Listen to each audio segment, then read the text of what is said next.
چوہا جو خشکی میں زندگی بسر کرتا تھا، ندی میں رہنے والوں کے رہن سہن سے آشنا ہونا چاہتا تھا۔ دوسری طرف مینڈک کو بھی بہت اشتیاق تھا کہ وہ یہ معلوم کر سکے کہ خشکی میں رہنے والے جانوروں کی زندگی کیسی ہوتی ہے۔ دونوں نے طے کیا کہ ہر روز صبح ایک مقرر وقت میں کم از کم 1 گھنٹے ندی کے کنارے بیٹھ کر اپنی اپنی سرگزشت بیان کریں۔ ہر روز داستانوں پہ داستانیں بیان ہونے لگی۔ آشنائی ایک گہری دوستی میں بدل گئی، اور اب صرف صبح کی 1 گھنٹے کی ملاقات ان کے لیے کافی نہ ہوتی، اور کچھ دیر کی بھی جدائی ان کے لیے ناقابل برداشت ہوتی۔ ایک دن چوہے نے مینڈک سے کہا، اے میرے دوست، جب غم و اندوہ سنگین ہو جاتا ہے تو میں تمہیں دیکھنے کے لیے بے قرار ہو جاتا ہوں، لیکن تم پانی کے اندر ہو اور میں ندی کے کنارے سے بلا وجہ تمہیں پکارتا ہوں۔ تمہاری جدائی میرا غم اور بھی بڑھا دیتی ہے۔ مینڈک نے جواب دیا، چلو ایسا کرتے ہیں کہ صبح کی ملاقات کا وقت بڑھا لیتے ہیں۔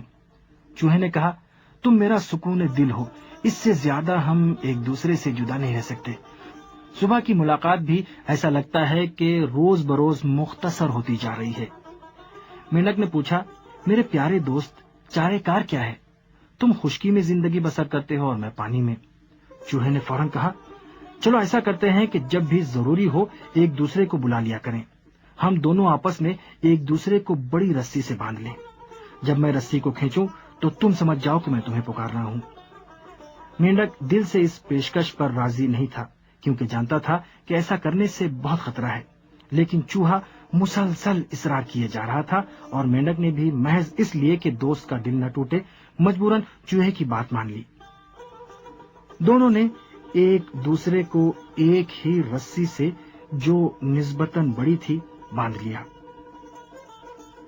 لیکن مینڈک کے لیے یہ رابطہ بہت مشکل ساز بن گیا تھا، کیونکہ وہ اپنی مرضی سے اچھلنے کودنے سے محروم ہو گیا تھا، لیکن دوست کے احترام میں کبھی بھی اس نے شکوہ نہیں کیا۔ ایک دن ایک بڑے کوے نے چوہے کو دیکھا اور اس کو اپنی چونچ میں دبوچ لیا، اور پھر اسے اٹھا کر اپنے گھونسلے کی طرف اڑنے لگا۔ جیسے ہی وہ آسمان کی طرف اوپر چلا، مینڈک بھی جو ایک ہی رسی میں بندھا ہوا تھا، اچانک پانی سے باہر نکل آیا اور فضا میں ٹنگ گیا۔ لوگ یہ منظر دیکھ کر حیرت میں رہ گئے۔ سب لوگ ایک دوسرے سے پوچھ رہے تھے کہ ایک کوا کس طرح سے ایک مینڈک کا شکار کر سکتا ہے۔ لوگوں کی یہ باتیں سن کر مینڈک نے جواب دیا، یہ ان لوگوں کا انجام ہے جو ہر کسی سے دوستی کر لیا کرتے ہیں۔